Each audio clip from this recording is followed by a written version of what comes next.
우리는 예수 그리스도를 믿음으로 죄 사함 받아서 구원받는데, 과연 세상에서 죄를 사함받고 죄의 유혹을 물리치며 살아가는 그리스도인들이 누구인가를 우리는 보여주면서 살아가고 있는지, 하나님의 그런 놀라운 사랑을 예수 그리스도로부터 받았다면 하나님은 사랑이라고 얘기하는 우리가 과연 이 사랑에 메말라버린 이 세상 속에서 그런 사랑을 베풀며 살아가고 있으므로 사람들이 야, 그리스도인은 다르다, 이런 영향력을 미치면서 살아가고 있는지 오늘 이 말씀을 통해서 우리를 돌아보는 그런 시간들이 될 수 있기를 주의 이름으로 축복합니다. 먼저 첫 번째로 오늘 이 말씀을 보면서 받은 사랑은 계속해서 흘러가게 하는 것이 되어야 한다는 것입니다. 오늘 1절에 보면 형제 사랑하기를 계속하고 그랬습니다.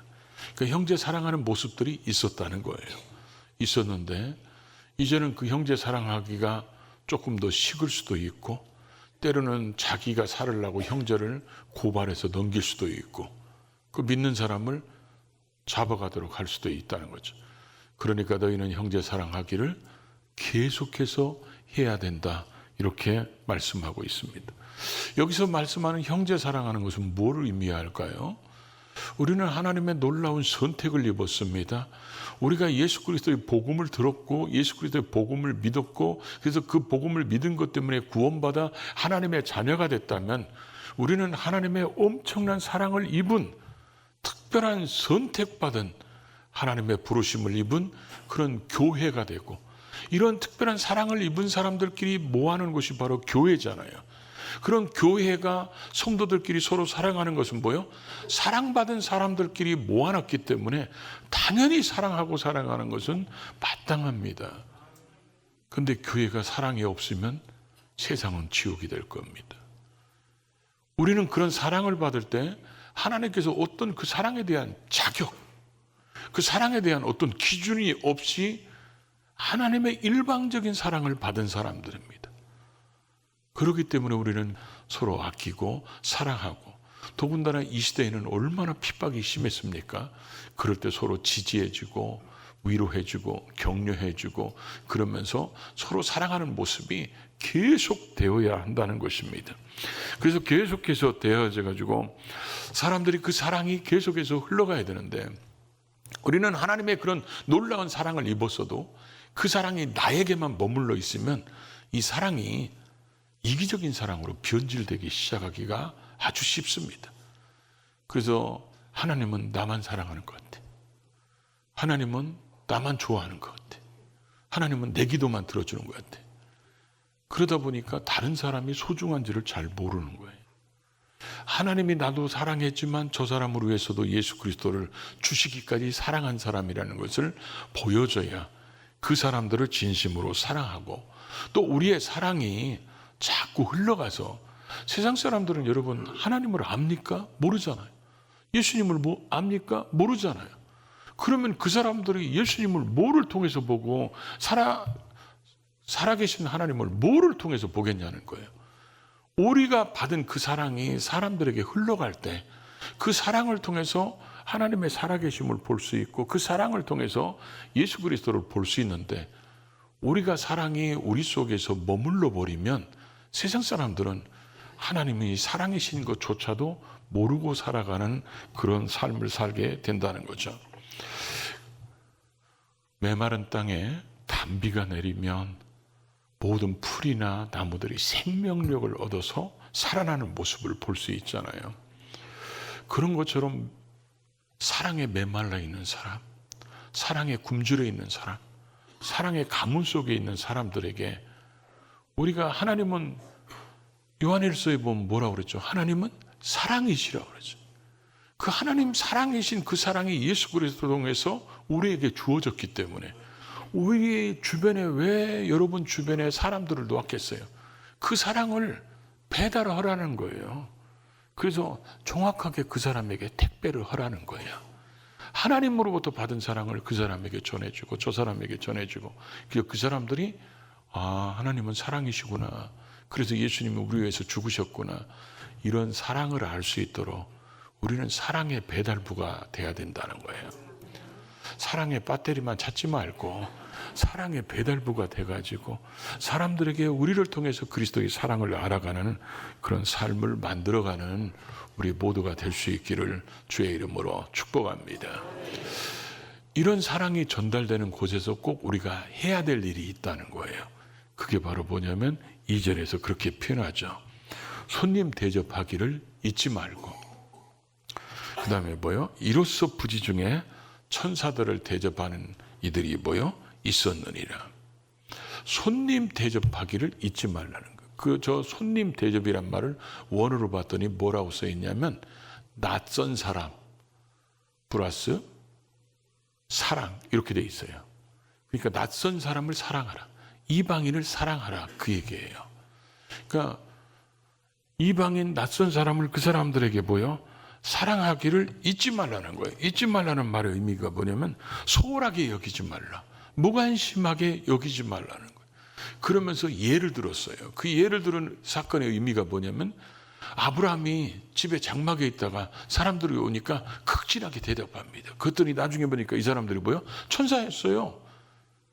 그래서 소돔고모라 성의 멸망을 알게 되고 그것 때문에 조카 롯을 살려고 그렇게 중보기도해서 결국 조카 롯을 구해내고 나중에 이들이 소돔고모라 성에 갔을 때 창세기 19장 1절에 보면 롯이 성문 앞에 앉아 있다가 낯선 사람들이 오니까 극진하게 대접하다가 천사를 대접해서 결국 소돔고모라 성의 멸망 소식을 듣게 되고 거기에서 나오게 되는 부지 중에 천사를 대접하는 것 때문에 놀라운 그런 은혜와 복을 누렸기 때문에 우리도 사람들에게 부지 중에 대답하는 것을 소홀히 여기지 말고 무관심하지 말고 그런 사랑이 필요한 사람들에게 이 사랑을 베풀으라는 것입니다.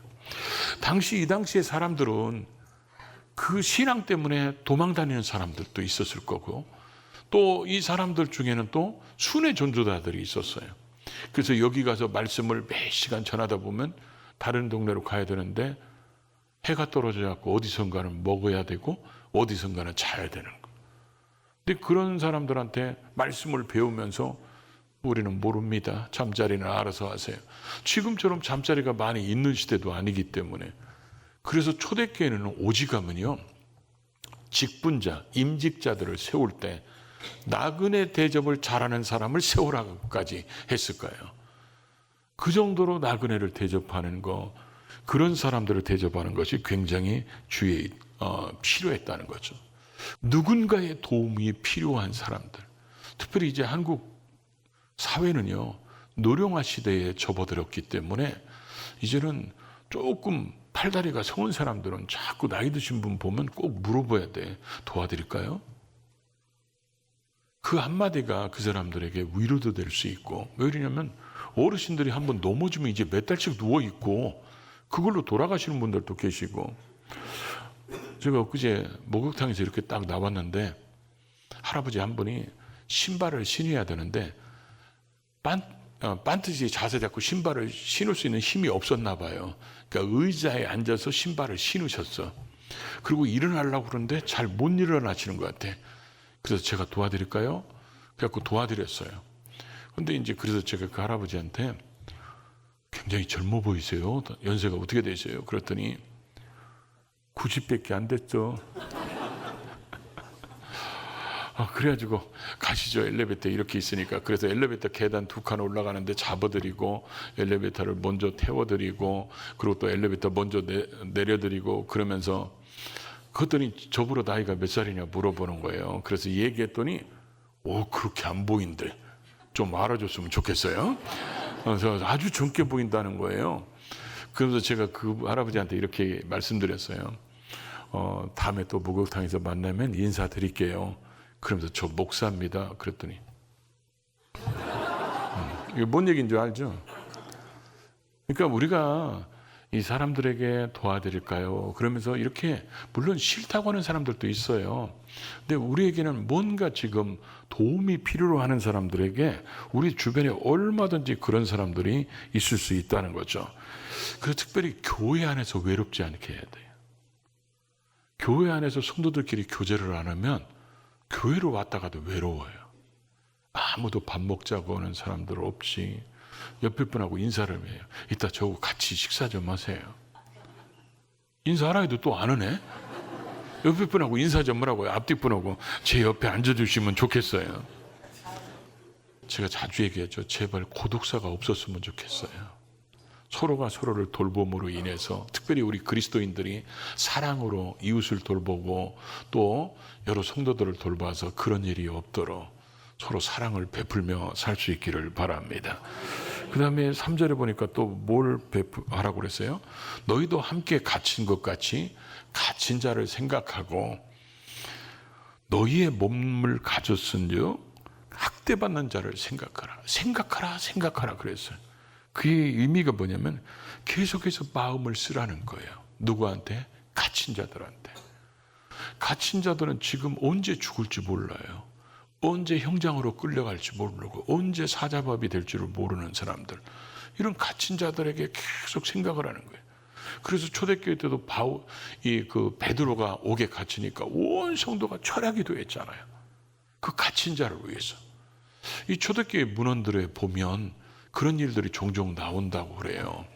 그래서 사람들이 갇힌 자를 위해서 그들이 찾아가지고, 그들이 때로는 끌려갈 때 같이 가지고, 그러면서 어떻게든지 그들이 믿음 잃어버리지 않고 끝까지 믿음 지키면서 비록 순교의 자리에 갈지라도, 그리고 또 그들이 할 수만 있다면, 영화 신들러 리스트 보셨죠? 안 보신 분들은 좀 보시기 바랍니다. 신들러 리스트 보면 그 신들러가 어떻게든지 그 2차 대전 때 독일군의 가스에 의해서 죽어가는 사람들을 자기 돈을 주고라도 그들을 빼오려고 하는 그런 사람들이 있었잖아요. 그런 것처럼 초대교회도 그런 일을 했다는 거예요. 돈을 주어서라도, 우리 팬들에게 집을 팔아서라도 돈을 주고 그 믿음 때문에 감옥에 갇힌 사람들 나올 수 있다면 데리고 나오려고. 이게 네로 황제가 기독교를 얼마나 핍박했는지 우리는 하도 많이 들어서 알잖아요. 정말 사람이 어떻게 저렇게 악한 짓을 할 수 있을까 할 정도로 엄청난 기독교인들을 박해를 했어요. 그래서 성경은 지금 오늘 본문 말씀도 그러잖아요. 너희도 몸을 가졌은즉 학대받는 자를 생각하라. 이 학대라는 것이 뭐냐면 악하게 대우하다, 그런 얘기예요. 사람이 악해도 저렇게 악할 수가 없는 그런 악한 모습으로 초대교회 때 얼마나 많은 사람들을 죽이고 불태우고 이런 악행을 저질렀습니까? 그런 사람들을 돌아보라. 근데 지금 우리는 세계에는 그런 모습들도 있지만 지금 우리 주변에는 그렇게 신앙 때문에 옥에 갇히거나 신앙 때문에 그렇게 악하게 학대받는 사람은 없는데, 우리는 누구를 돌봐야 될까요? 지금 이 시대에는 자기 자신의 감옥에 갇힌 사람들, 마음이 증오의 감옥에 갇혀 있는 사람들, 미움, 질투, 다 혼자만의 울타리를 치고 갇혀 있는 사람들, 이런 사람들 때문에 고독사가 나오고, 이런 사람들 때문에 그 미움 증오에서 벗어나지를 못해가지고 자기 인생을 망가뜨리는 사람들이 얼마나 많습니까? 이런 사람들에게 그리스도의 사랑을 베풀어서 그 감옥에서 나올 수 있도록, 그래서 빛이신 그리스도에게 나와서 그 어둠의 감옥 속에서 벗어나서 진정한 그리스도인으로서 누려야 될 자유함과 그 기쁨을 누릴 수 있도록 그 역할을 우리가 해야 된다는 것입니다. 우리는 하나님으로부터 차원 높은 사랑을 받은 사람이잖아요. 이 세상에 존재하지 않았던 차원 높은 사랑을 하나님으로부터 받은 사람들이기 때문에 이 세상에 사람들을 대할 때 차원 높은 생각으로 사람들을 보고 우리는 그들에게 그런 사랑을 베푸는 삶이 되어야 한다는 거죠. 이 당시에 또 사람들이 문제가 뭐였냐면, 우리가 하나님 앞에서 순결하게 살으려면 결혼하면 안 돼, 이런 사람들이 있었어요. 이게 이제 그 유대인 분파 중에서 SNF파 같은 사람들의 영향을 받아가지고 순결한 신앙을 가지려면 결혼 생활은 순결한 신앙을 지키는데 적이야. 그래가지고 결혼을 안 하는 거예요. 그래서 지금 4절에서는 지금 그 얘기를 하는 거예요. 뭐라고 표현합니까? 모든 사람은 결혼을 귀히 여기고, 저 귀히 여긴다는 말의 의미가 뭐냐면 값나가는, 가치 있는 고귀한 것으로 여겨야 된다는 거예요. 하나님께서 사람을 창조하시고 아담 혼자가 독처하는 것이 보기에 안 좋으셔서 하와를 만드시고 하나님이 주례를 쓰셨잖아요. 그래서 만드는 하나님의 신성한 제도가 결혼이에요. 그래서 가정을 이루게 됐잖아요. 그래서 가정의 부부간의 성적인 모습이 하나님이 더럽다거나 불결한 적이 성경에 한 번도 없어요. 그렇게 말씀하신 적이. 생육하고 번성하는 하나님의 질서에 따라서 살아가는 그 결혼인데, 당시 하나님 앞에 순결을 지켜야 된다고 결혼하는 게 더러운 생활이다, 그거는 성적인 타락의 모습이다, 이런 식으로 해서는 안 된다는 거죠. 결혼을 그 어떤 것보다도 가치 있게 소중하게 여겨서 생육하고 번성하라는 하나님의 창조의 질서에 따라 사는 것이 굉장히 중요하고, 이렇게 해서 가정을 이뤘는데 이 가정 속에 부부간에 누려야 될 그 침소를 더럽히는 행위가 있다는 거예요. 그 더럽히는 행위가 뭐냐? 음행과 간음이라는 거예요. 음행이라는 것은 여기서 나온 단어가 포르노라고 그랬죠. 성적인 그런 동성애나 모든 성적인 타락상을 표현할 때 포괄적으로 쓰이는 단어가 이 음행이라는 단어예요. 거기에 대고 간음은 또 뭐예요? 직접 간음도 얘기하지만 강간도 간음 속에 포함되어 있는 거예요. 그런 것들을 하지 말라는 거예요. 그게 침소를 더럽히는 거예요. 이제는 결혼을 했으면 부부간에 하나님께서 주신 성적인 은혜를 누리는 건 괜찮지만, 이게 혼외의 이런 성적인 타락은 하나님이 심판하신다고 그랬어요. 여러분, 지금 우리나라는 간음죄가 없잖아요. 간음죄를 없애버렸어요. 그럼 하나님께서 그 간음죄를 없으면 안 되는데, 그러면서 그러면 성경 고쳐줄게 그래갖고 간음죄를 지워줍니까? 그건 타락한 인간의 본성들이 만들어 놓은 거잖아요. 하나님께서는 음행하는 자, 간음하는 자들, 침소를 더럽히는 자들을 하나님이 심판하시겠다.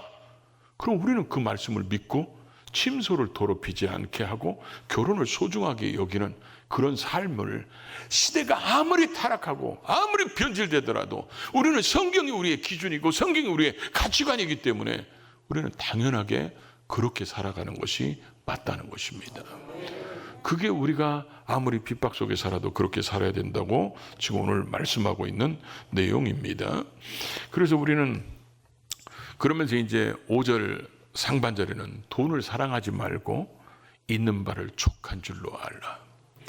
형제를 사랑하고 나그네를 사랑하는 그 사랑이 비언질되면 돈을 사랑합니다. 세상을 사랑하고 쾌락을 사랑하고 그렇게 됩니다.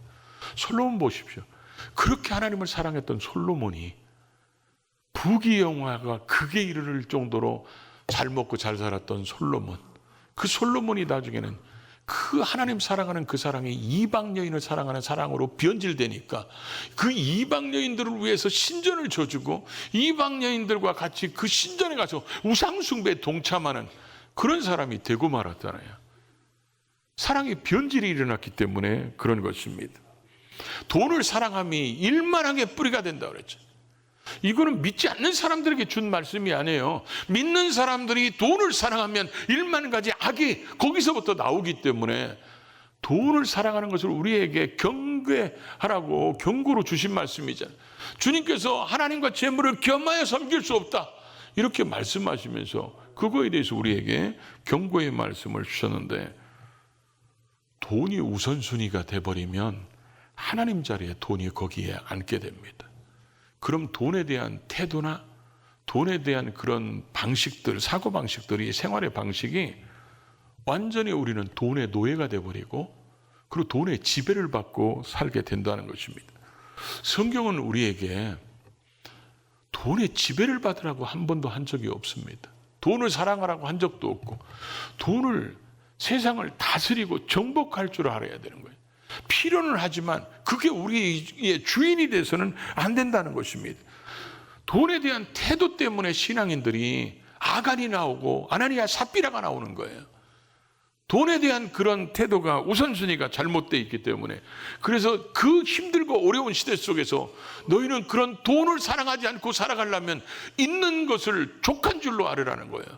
여기서 있는 것은 네가 지금 소유한 거, 네가 가지고 있는 것을 족한 줄로 만족하고 살으라는 거예요.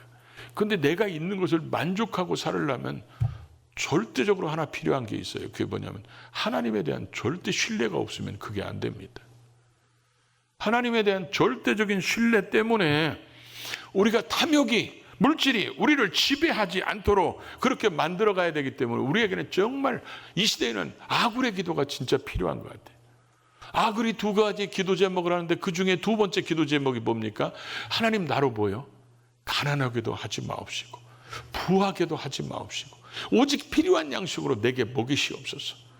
왜 가난한 걸 싫어합니까? 가난 자체가 싫어서 그럽니까? 그게 아니라 가난한 것 때문에 죄를 범해서 하나님의 이름을 욕되게 할까? 그게 두려워서 나는 가난하지 않았으면 좋겠고, 그럼 부자는 좋아할 텐데 부자도 싫다는 겁니다.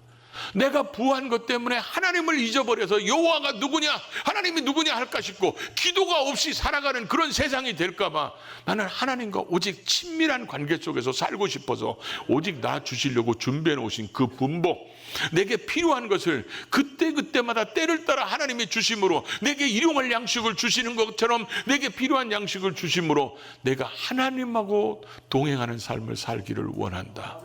그게 아굴의 기도였어요. 근데 우리는 그런 기도를 하고 있는지 모르겠어요. 때로는 그런 기도가 사라지면 돈의 지배를 받고 세상의 쾌락의 지배를 받아서 결국 우리는 하나님과 멀어지는 삶을 살게 되고 하나님 앞에 갔을 때 부끄러운 삶이 될 수 있다는 거죠. 돈을 사랑하면 하나님이 안 보입니다. 돈을 사랑하면 이웃이 안 보이는 거예요. 도와줘야 할 사람들이 안 보이는 거예요. 부자가 날마다 호화로이 잔치를 했지만 자기가 정말 도와줘야 될 나사로가 안 보이잖아요. 그러니까 나사로를 도울 수가 없는 거야. 나사로를 도와야 될 그 사람이 자기 집 앞에서 그렇게 헌대를 개들이 와서 살고 있는 그런 사람들을 도울 수 있는, 나기는 날마다 호화롭게 잔치할 수 있는 돈은 있어도 돈을 사랑하니까 그런 사람이 보이지 않았다는 거죠. 우리는 하나님이 주신 재물을 잘 활용해서 우리도 이 땅에 하나님의 은혜로 살아가야 되고, 또 우리에게 주신 재물이 우리를 통해서 흘러갈 때 사람들에게 하나님의 살아계심을 보여줄 수도 있고 사람들에게 그리스도의 사랑을 맛보게 할 수도 있고, 우리를 통해서 흘러가는 그 재물이 영혼을 구원하는 데도 쓰임받을 수 있는 사람들이기 때문에 우리는 돈을 다스릴 줄 알고 그 돈을 하나님 나라를 위해서도 쓸 줄 아는 그런 사람들이 돼야 된다는 거예요. 그러면서 마지막으로 하시는 말씀이 뭐예요? 5절 하반절 같이 읽어볼까요? 그가 친히 말씀하시기를 내가 결코 너희를 버리지 아니하고 너희를 떠나지 아니하리라 하셨느니라. 왜 우리가 아무리 어렵고 힘든 세상 속에서 형제를 계속 사랑해야 되고 나그네를 사랑해서 대접해야 되고 그러죠? 그러고 나서 갇힌 자를 돌아보고 결혼을 소중히 여기고 침소를 더럽히는 일들을 행하지 않고 돈을 사랑하지 않을 이유가 뭐냐? 그가 하나님이 친히 말씀하셨다는 거예요. 이 말씀이 야곱에게 하신 말씀이고 여호수아에게 하신 말씀이에요. 저는 이 말씀을 읽으면서 이런 생각이 들었어요. 하나님은 너희들 야곱 얘기 들었지. 내가 야곱에게 한 얘기 들었지. 내가 야곱에게 그렇게 약속하고 나서 야곱을 한 번이나 떠난 적이 있더냐? 야곱을 한 번이나 버린 적이 있더냐? 여호수아에게 정복전쟁에 나갈 때 내가 여호수아에게 너를 떠나지 않겠다, 그대로 내가 그를 떠난 적이 있느냐? 내가 너를 버리지 않겠다 그렇게 해놓고 그를 버린 적이 있느냐? 나는 여호수아도 한 번도 떠난 적도 없고 버린 적도 없고 야곱도 떠난 적이 없고 버린 적이 없는데 너희를 예수 그리스도의 피값으로 구원받게 한 너희들을 내가 버리겠느냐? 너희들을 내가 떠나겠느냐? 나 하나님은 그런 하나님이 아니기 때문에 네가 지금 어떻게 살고 있는지, 얼마나 힘든지, 얼마나 고통 속에 있는지 내가 다 알고 있는데 그런 속에서 네가 그래도 하나님을 믿는 믿음으로 네가 살아가는 그 삶이 나타나게 살아야 된다는 거예요. 왜 그러냐? 나는 너를 떠나지 않는 하나님이기 때문에 그래요. 너를 버리지 않는 하나님이기 때문에 그래요. 우리도 세상이 아무리 힘들더라도, 여러분 삶 속에 힘들고 고통스러운 일이 있을지라도 우리 하나님이 그런 하나님이기 때문에, 그런 하나님이 예수를 나에게 주셨고 그런 하나님이 나에게 그 세상을 이기라고 성령님을 보내주셔서 성령님과 동행하는 우리는 그런 하나님의 약속의 말씀을 붙잡고 말씀대로 순종하고 살아감으로 하나님이 보실 때, 세상 사람들이 볼 때 이런 아름다운 모습들이 드러나는 저와 여러분이 될 수 있기를 주의 이름으로 축복합니다.